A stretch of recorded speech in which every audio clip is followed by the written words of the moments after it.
কোরবানির ঈদের পশু নিয়ে দৌড়ঝাঁপ যতটা আলোচনায় আসে ততটা আলোচনা হয় না রান্নাঘরের প্রস্তুতি নিয়ে। অথচ মশলার বাজারে ভিড় থাকে চোখে পড়ার মতো। চট্টগ্রামে এই মশলার চাহিদা পূরণে এখনো আস্থা বিবির হাটের বাজারে। বিশেষ করে মেজবানি রান্নার মশলা বেশিরভাগ মানুষ এই বাজার থেকেই কিনতে চান, তাই সেখানে ভিড়ও বেশ জমেছে।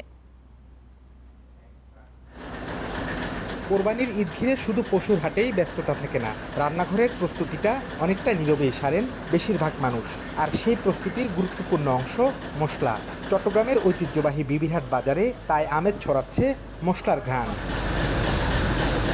4 দশকের পুরনো এসব মশলার দোকানদারদের এখন ফিরে তাকানোর সময়ও নেই। সারা বছর এখানে ক্রেতার আনাগোনা থাকলেও ঈদের আগে ভিড় বাড়ে বহুগুণ।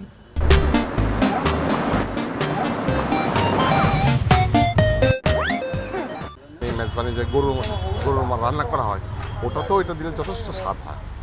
আর গরুর জন্য এখন দেখতেছি যে এটাই বেটার। স্পেশাল যেটা করতেছে সেটা এরা এই কোরবানির সময় করে, যেটার কারণে অন্যান্য মশলাগুলো দিতে হয় না, স্পেশাল মশলাটা নিলে হয়ে যায়। কোরবানির মাংসগুলোর স্বাদ একটু বাড়ে, সেই জন্য এখান থেকে আমরা ক্রয় করি। মান বজায় রাখে, এটার জন্য এই আস্থা বিশ্বাসের উপর ভিত্তি করে আমরা সারা বছর এখান থেকে কেনাকাটি করি।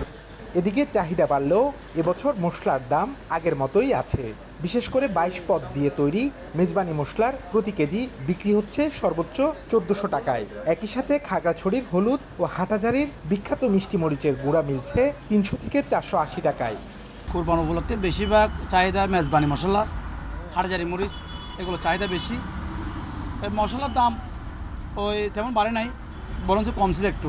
জিরাতের একটু দাম কমছে, লাল মরিচের দাম একটু সামান্য বেশি। কুরবানটা একদিনে হবে, ওই দিনে সবারই মশলা লাগবে। কুরবান যারা করে তাদেরও লাগবে, কুরবান যারা করে না তাদেরও লাগবে। এই জন্য মানুষের ভিড়টা একটু বেশি থাকে, সবাই একসাথে মশলা কিনতে আসে। ঈদের রান্না মানে শুধু ঘরের মানুষের খাবার নয়, অতিথির মন ভরানোর বিষয়টিও চলে আসে। তাই বিবিরহাটের এই বাজার চট্টগ্রামবাসীর দীর্ঘদিনের ভরসা। Abdullah Rakib, independent news, Chittagong.